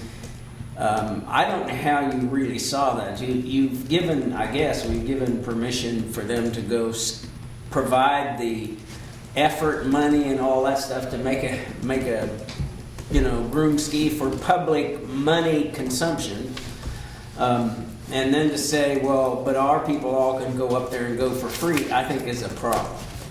I think you got to make a decision now. It's up to if, for instance, we end up that says yes, they can do that. What you've essentially done is said to the Ski Touring Association is you'll have to decide whether you want to spend all the money for free up there. And they could take that and say, we're just not going to do it. It's not worth it for us, and we're going to close down the parking lot, and we're not going to ski up there anymore. Solves that problem. But I don't want them to do that. But I think if I had to make the decision, I still think that if the residents get a reduced fee ticket to ski, and I don't know why they couldn't use a reduced ski ticket to fee, or ski, and then it's, if that were true, it's all resolved on the skiing issue. What else you want to weigh? Or, well, then maybe, you know, I don't know, maybe you give them a bigger reduction either way, but I think you gotta face this thing about them putting the money into it. I mean, if you take typically, and I don't know whether Conway, the MWD pays it or not, but I was involved with another hospital, and of course, you know, they're all tax exempt, you know, don't do anything in that.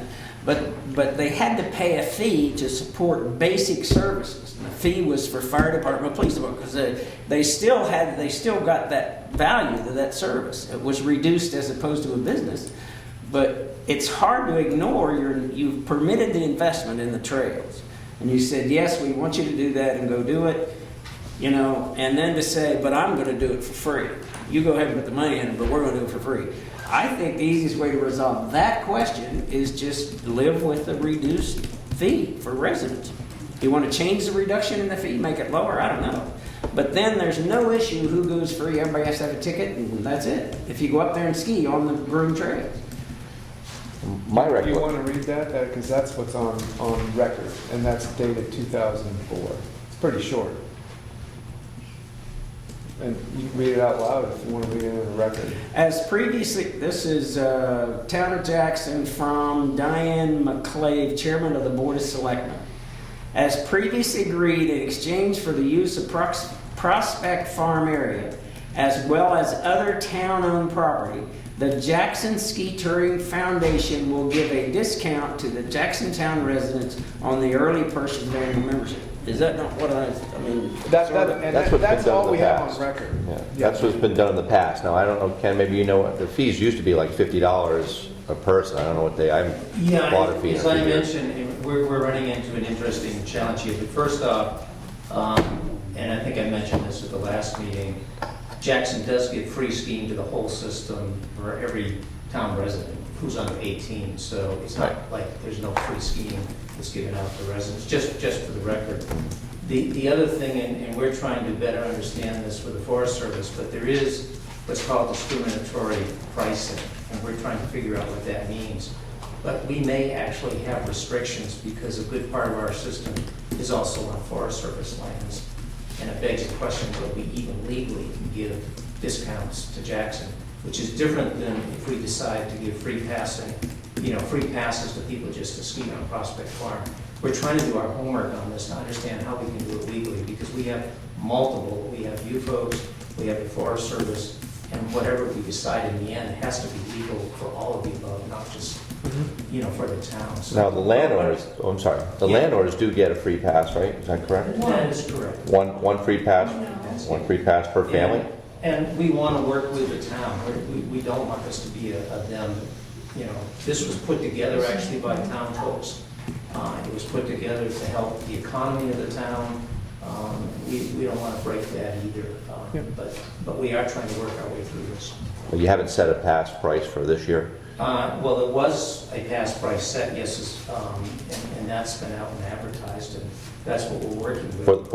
For the Jackson? And it still has there is a price differential where the Jackson resident gets a lower price than an out-of-town person. I haven't seen that. And that has always been there. There has been a raise in that. I mean, that price came up, but that's in part just reflecting the fact that our costs have gone up, our insurance has gone up, all those types of things.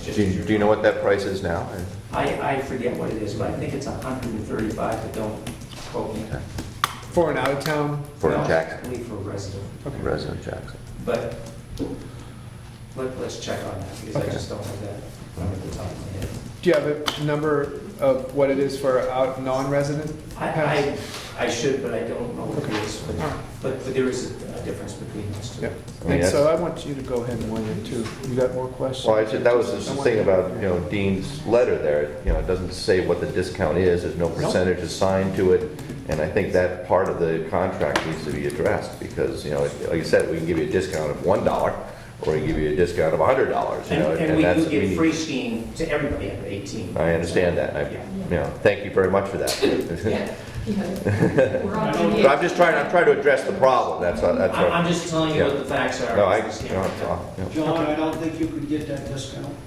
No. If you buy a couple of years.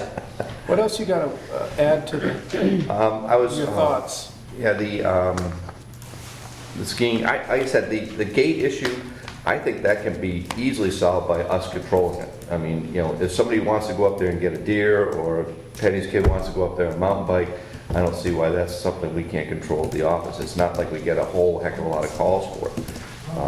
You know, and the same with the use, as, you know, we're not dealing with, you know, hunters getting, you know, killing anybody, thank goodness. You know, we don't want any, obviously, you know, accidents to happen. And, you know, like I said, we've gone how long without an accident up there? You know, knock on wood. You know, I think we do have to protect people, but in the same token, you know, it's not broke, why fix it? You know, that type of attitude. That's my thought on that, at the gate. So does that translate into any kind of feelings that anything should change? As No, far as that's we're my looking thought, at? is that I don't think we need to change. You know, I don't think there's really anything, if something comes up, we can always change it. This is a, you know, moving target, I think. You know, if you know, we have to deal with the issues as they're presented to us. It'd be nice to anticipate everything in the world, but I don't think we can. We can't protect everybody from everything. So, more thoughts? I think there is a lot of value in saying, you know, let's not try to fix something that isn't broken, or at least, I mean, I don't know, I think I probably agree with John, let's not try to create anything that, if it's covered in those minutes, that's where it is, we've been living with it, I'm not sure you want to write a new set. Least of all is make rules that, you know, are not, or you can't enforce or whatever. I wouldn't get into that business. Okay. So I guess I just want one clarification based on what you said, John. Because I read through the recommendations that were passed as read in 1972, where it basically talked about snowmobile trails be established, blah, blah, blah. It talked about the destruction of plant life, terrain, subsoil vehicles, and trail bikes are prohibited from the area. Okay? The only addition to that at a town meeting was to see if the town will vote to permit the use of snowmobiles by the residents of Jackson for recreational purposes. And I'm just trying to square that with what you said about not having a problem with people taking motorcycles up there. Can you clarify that? Well, I think that would be the only change we would have to make if that was what the people decide to do. I don't have a problem with it. It doesn't affect, you know, I don't think it's an overuse type thing. If it was something where we had 15 teenage boys in Jackson who all had motorcycles and going up and tearing that place up every night, you know, I can certainly see, you know, doing something like that. But again, I think we have control over it. I think that would have to be changed because obviously that's what is in the minutes. But if we were to allow motorized vehicles there, that would have to be a change to be made, I guess, to correct the original recommendation there. So that's what I'm trying to get. I'm getting confused. Do you feel that we currently allow motorcycles up there? I was not aware of any, okay? Penny admitted that, you know, her kids went up there to do it Well, not occasionally. that people don't do it, but does this translate into you feeling like we currently allow that? Do we currently It's an allow it? allowable, yeah. According to that, no. Okay. Okay, but again, has it been done? Yes. You know, there has been motorized vehicles up I'm there. sure there are a lot of things. Getting deer, you know, dirt biking, whatever. You know, do we want to continue to allow it? That's something maybe we should bring up as a set of rules, but again, I don't want to rewrite the whole system, it's not a problem. You know, if we have to enforce it, you know, because there is a lot of erosion in there, then we at least have something to stand on to enforce it. I philosophically, I agree with him. I don't want to come up with a whole bunch of new rules, because I don't know how you're going to enforce them anyway. You can't enforce the ones we have now, people go up there, but. Pardon? No, there's a chuckling. You were? He was chuckling. Oh. He agreed. But we're, you know, I would not write up a bunch of new rules. I would see where it goes. You always have liability, and one of the jokes that I really thought was a joke is, you know where they jump off the bridge down to Conway? In the selectmen meeting, in Conway, the selectmen said, we need to put a sign up there that says no jumping off the bridge, but we're not going to enforce it, but that'll reduce our liability. It doesn't reduce your liability, it increases your liability. So the more rules you have, the bigger trouble you're going to get in with. And do you have liability? You have liability whether you put signs up, make rules or not. You're going to have liability. But I would say you're assuming the liability right now. I wouldn't try to make a whole bunch of rules that says this will change our liability. I just wouldn't do that. So, would you make any rules, though? Do either one of you feel like any of these restrictions should be, there should be more restrictions or fewer restrictions based on what we currently feel like we have in front of us? Is there any change that needs to be made to what we currently recognize as allowable uses up there? More restrictions added or some restrictions taken away? Either one of you. I don't. I think the only thing we have to correct is the motorized vehicle issue, if that is something that people want to do. Again, people can present a petition or warrant article if they feel needed. They need to feel they have to do that. They can bring it to us, we can vote on it then. But obviously it's in there as being no motor vehicles allowed. I think legally we have to enforce that. Because that is what we have in paper. I hate to say that, but that's what we got. Should it be changed? Will the people? Okay. You seem to be advocating for to formalize that kind of a change in a warrant article if there's enough support for it. I think that's the way to do it if you're going to do it properly. So it is now 6:23, and I'm not hearing any more discussion up here. So let's open it back up. If anybody has any more input before we move on to item 7C on the agenda. Penny's hand was first, and then we'll go to Phil. Just to encourage you to formalize a key policy for what's appropriate. Encourage education on the kiosk for leave no trace and safe hunting, etc. And I can help with that, Larry. And also addressing the no motorized vehicles, which I'm fine with. That's not a concern, but it hasn't been addressed in regards to ski touring. Because that's not maintenance, it's not work projects, it's daily, weekly grooming. So that has not been addressed. That might be a separate. I think I want to make sure you got some of that for action items. Key policy, kiosk, signage.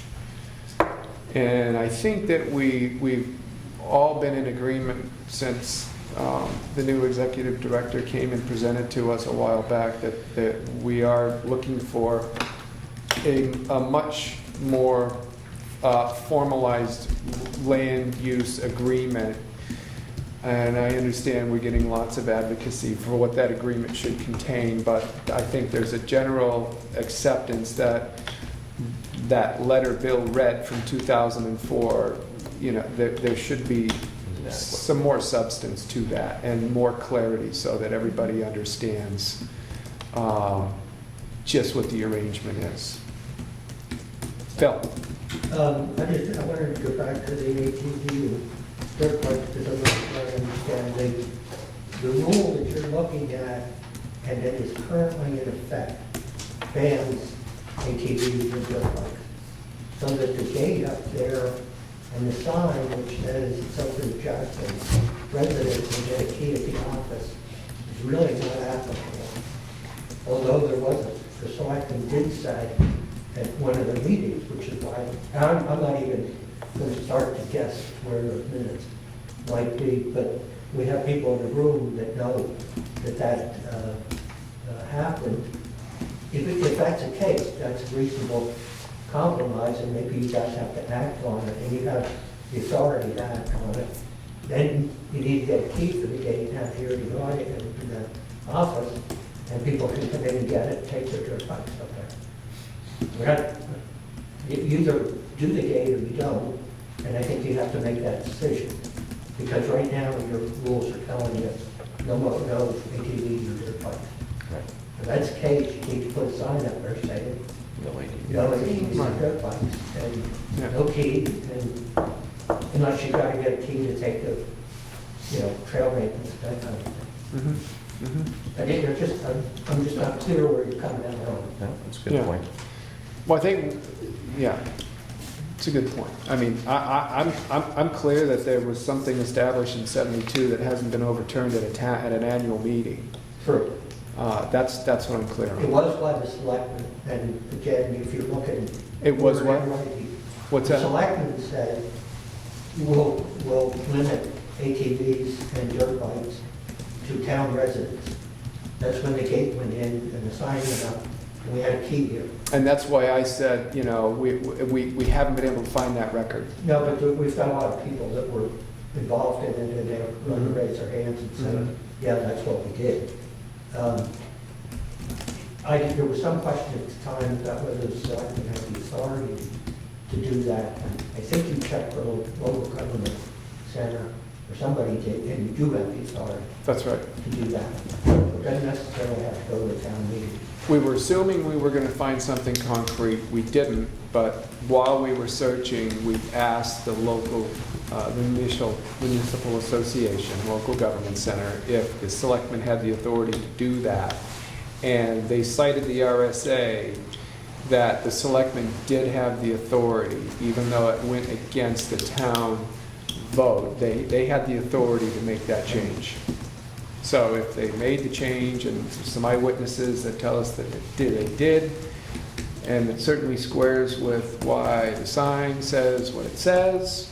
Yeah, in that case, if you agree to that, you just need to make that system operational. Yeah, well, And maybe Julie's got to be able to say to people, you got to bring this back tomorrow or some limit.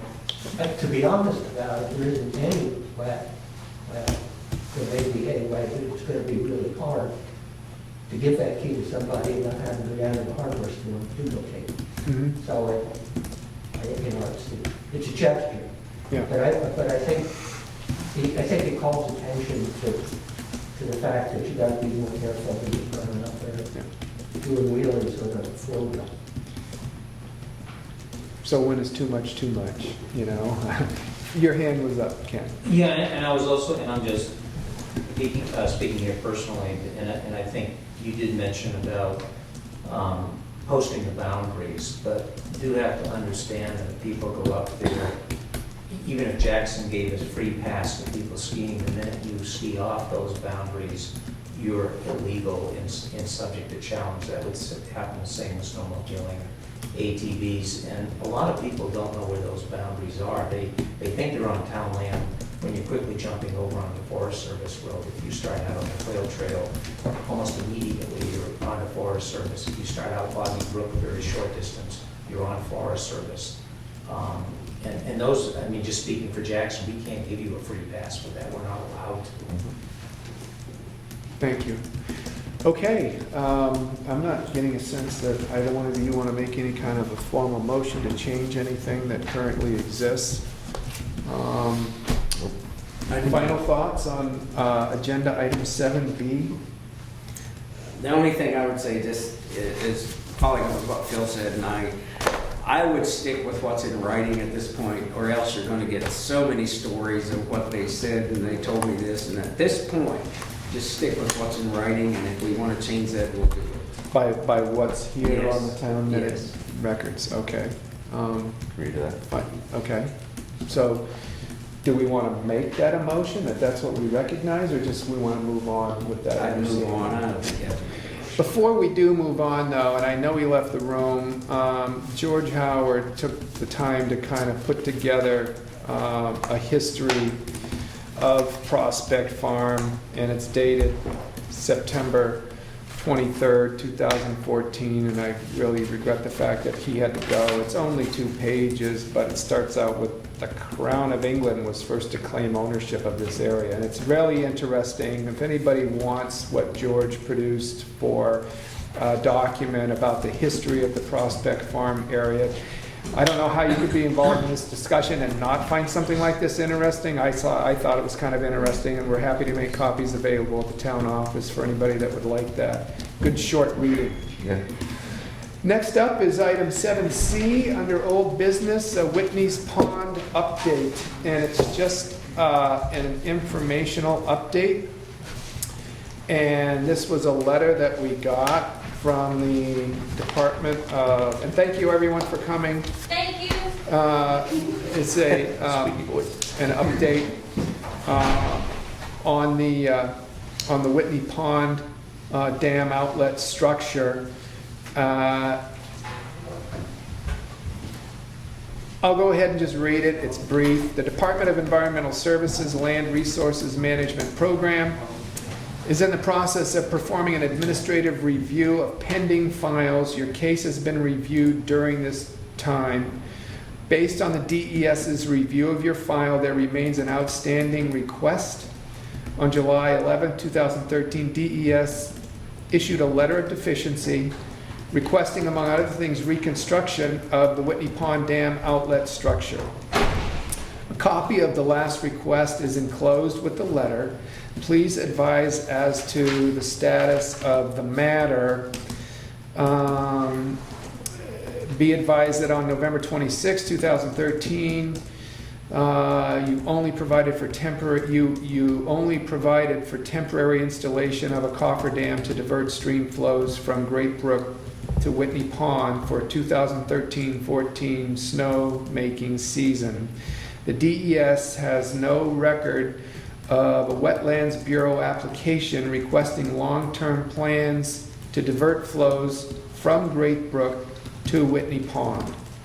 And so, and this is signed by Jeff Lecharczyk, and he's the same gentleman, I think, that was involved in previous letters. He's the compliance inspector for the Land Resources Management Program. And the letter closes with, thank you for your attention to this matter. Any thoughts, expressions either one of you want to add to that? I think it's in their hands. Yeah. I would assume that's correct. They're gonna have to either apply or do something with it. Right. I mean, do we interpret that as meaning that they don't have the approval for diversion of the stream flows for this next snow season? That sounds like that to That's me. what it sounds like to me, but that's, wouldn't that be, like you said, that's between them and the DES, however they're gonna deal with it. Okay. What's the Great. date on that? This is dated October 8th, 2014. So do we need to communicate out to Mr. Bilger or Mr. Fischera that it's, or just sit back and let them work it out? I don't think it's anything to do with us. I would say, I'd stay away from it. Well, if neither one of you have anything to add to agenda item 7C, we'll I do move not. on to agenda item 8. One hand is up. Just a quick comment on that. I think what that means is that he doesn't have permission to put the sandbags in this year. It does divert into Whitney Pond already. The sandbags help it divert. He does not have permission to do that. So if they saw him do that again this year, or anybody do that this year, I think that would be the, they'd probably step in. My understanding is that there is something in the works that has been planned for that diversion. It just hasn't been implemented yet. And again, I don't know if it's been approved or what the status is, but I did hear that through the grapevine. So it doesn't involve us. Maybe there are people feverishly working and it just hasn't bubbled up yet, so that'd be good. Excellent. Then agenda item number 8 puts us back to public comment. Yes. I got, because of the public comment, my understanding of what you did with Prospect Farm was that you went back to the original thing that was passed in '72, which bans ATVs and wet bikes. That was my understanding. until either you as a group change it or the town meeting change it. Correct. That's all we have. Oh, okay. But All it's, I'm asking is, Yeah. does that mean that you will send somebody up there with a different sign that says no dirt bikes, no ATVs? Well, I all think- road vehicles? we have signage as an action item, and Okay. Because if we just leave the sign up the way it is, we're not getting in through with the rules. any other public comments? B? In your minutes, did the selectmen, the town, and the conservation commission split the cost for this water thing right here?